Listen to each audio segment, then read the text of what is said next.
Mutia Fatiyatur Rahmanur bagi pasangan Muhammad Nur dan Ai Inayah adalah anak istimewa yang dititipkan Tuhan. 2015 lalu saat Fatia berusia 6 bulan, dokter mendiagnosanya menderita Down syndrome. Anak sulung dari dua bersaudara ini juga mengalami perbedaan ukuran tulang rusuk dan mata minus. Kaget, sempat ada penolakan gitu. Kayaknya bukan Down syndrome gitu. Waktu itu dia bilang, "Bu, kalau anak Down syndrome itu IQ-nya di bawah rata-rata," katanya gitu. Nah, kalau misalnya ibu sekarang berharap anak ibu nanti besarnya jadi dokter, jadi guru, atau jadi profesor, jangan deh Bu, katanya. Ketinggian katanya sampai digituin.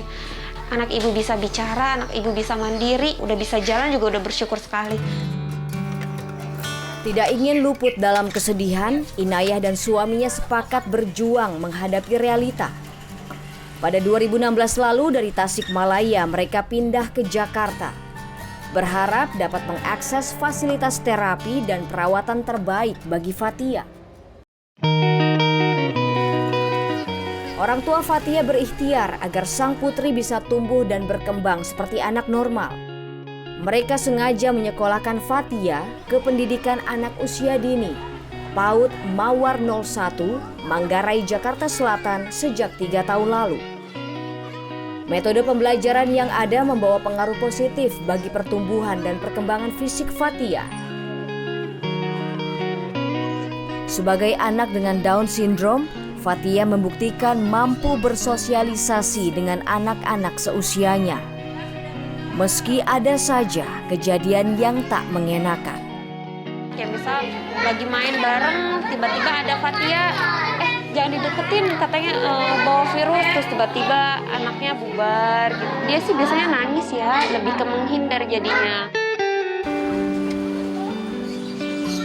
Stigma yang diterima Fatia menggoreskan luka di hati Inayah.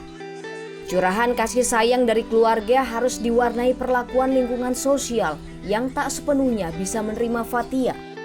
Namun Inayah sadar tak boleh lemah. Sebab Fatia membutuhkan dirinya sebagai sumber kekuatan terbesar menghadapi kerasnya dunia.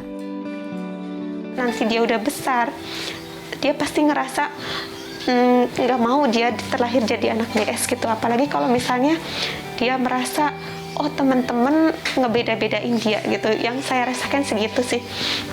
Kalau mental saya jatuh karena harus ngurus Fatia gitu kan, nanti dia besarnya kayak gimana gitu kan.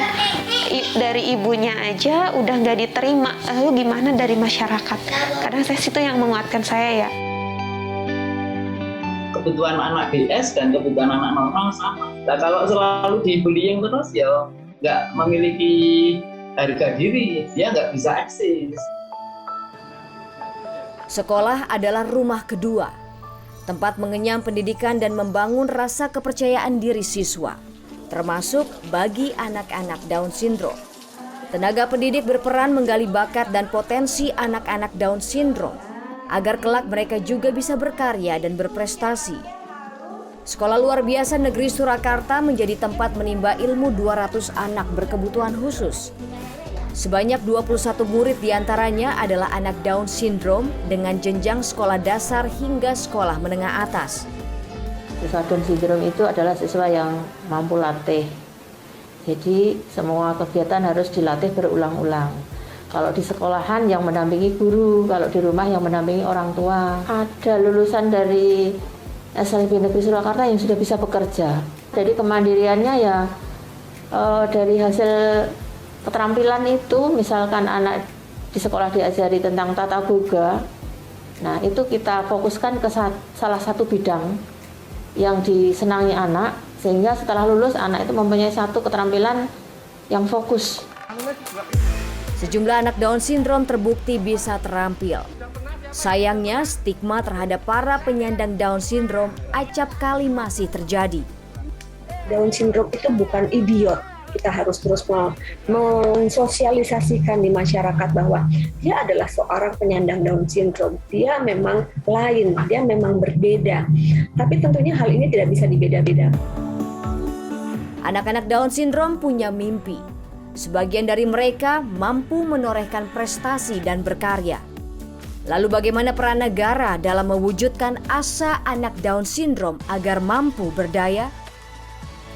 Anak Down syndrome itu punya kemampuan, kita patahkan stigma yang ada.